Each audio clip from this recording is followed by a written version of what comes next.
Mémoire d'une jeune fille rangée de Simone de Beauvoir.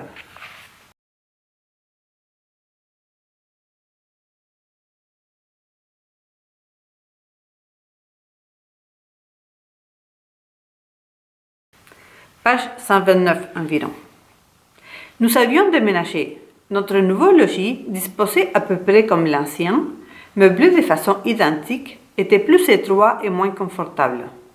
Pas de salle de bain, un seul cabinet de toilette, sans eau courante. Mon père vidait chaque jour la lourde lessiveuse installée sous le lavabo. Pas de chauffage. L'hiver, l'appartement était glacé, à l'exception du bureau où ma mère allumait une salamandre. Même l'été, c'était toujours là que je travaillais. La chambre que je partageais avec ma sœur était trop exiguë pour qu'on puisse y tenir. Au lieu du spacieux vestibule où j'avais aimé me réfugier, il n'existait qu'un couloir. Sorti de mon lit, il n'y avait pas un coin qui fût mien. Je ne possédais même pas un pupitre pour y ranger mes affaires. Dans les bureaux, ma mère recevait souvent des visites. C'est là qu'elle causait le soir avec mon père. J'ai appris à faire mes devoirs, à étudier mes leçons dans les brouhahas de voix, mais il m'était pénible de ne jamais pouvoir m'isoler. Nous envions ardemment, ma soeur et moi, les petites filles qui ont une chambre à elles. La nôtre n'était qu'un dortoir. Lui se fiança à un couvreur. Je l'ai surpris un jour dans la cuisine, gauchement assis sur les genoux d'un homme roux. Elle avait une peau blanchâtre et lui des joues rubicondes. Sans savoir pourquoi, je me sentis triste. Pourtant, on approuvait son choix. Bien qu'ouvrier, son promis pensait bien. Et nous quitta. Catherine, une jeune fille paysanne fraîche et gaie, avec qui j'avais joué à Médignac, la remplaça. C'était presque une camarade, mais elle sortait le soir avec des pompiers de la caserne d'en face. Elle courait. Ma mère la renvoya et décida qu'elle se passerait d'aide, car les affaires de mon père marchaient mal.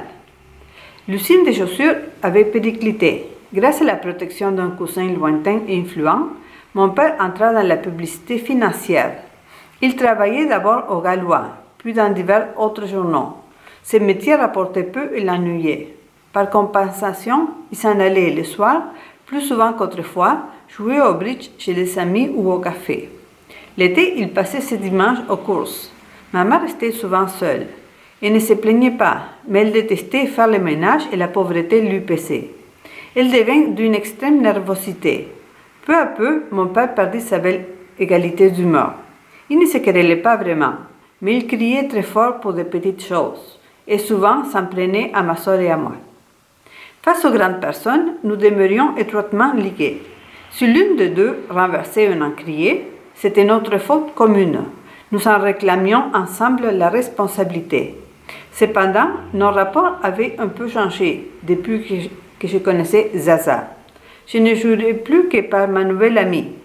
Zaza se moquait de tout le monde. Elle n'épargnait pas Poupette et la traitait en petite. Je l'imitais. Ma soeur en fut si malheureuse qu'elle essaya de se détacher de moi. Un après-midi, nous étions seuls dans le bureau et nous venions de nous chamailler. Quand elle me dit d'un ton dramatique, « J'ai quelque chose à t'avouer. » J'avais ouvert un livre d'anglais sur le boulevard Rose et commençais d'étudier. Je tournais à peine la tête.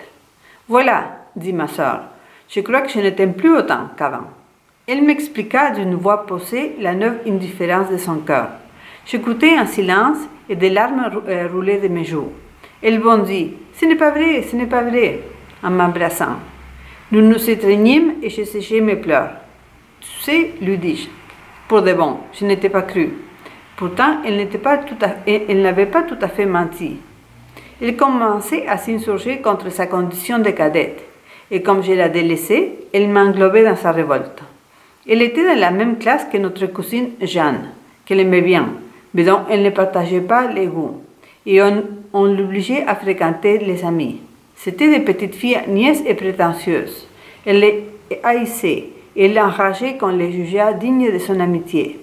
On passa outre. Au cours, on continuait à considérer Poupette comme un reflet nécessairement imparfait de moi. Elle se sentait souvent humiliée. Aussi, la 17 ans orgueilleuse et ces demoiselles, en bonne éducatrice, avaient soin de l'humilier davantage. Du fait que j'étais la plus avancée, c'était de moi que mon père s'occupait le plus. Sans partager la dévotion que j'avais pour lui, ma sœur souffrait de cette partialité. Un été, à Mérignac, pour prouver que sa mémoire avalait la mienne, elle a pris par cœur la liste de tous les maréchaux de Napoléon, avec leurs noms et leurs titres. Elle la récita d'un trait, nos parents sourirent. Dans son exaspération, elle s'est mise à me regarder d'un œil nouveau. Elle cherchait mes failles. Je m'irritais qu'elle prétendît, même timidement, rivaliser avec moi, me critiquer.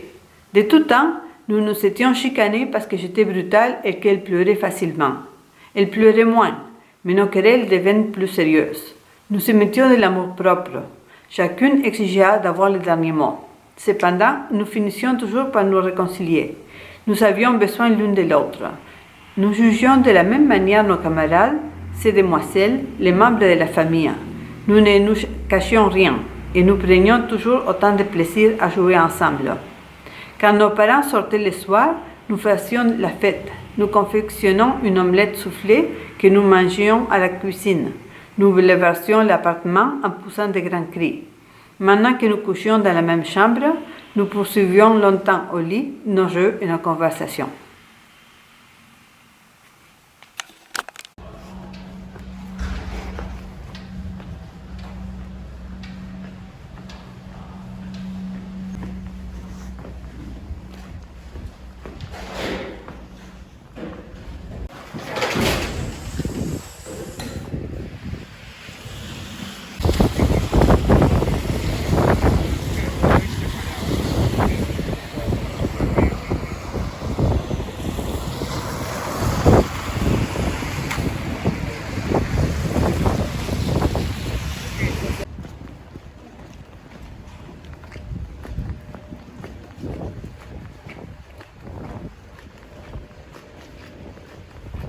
Oh, zoals ontdekt best.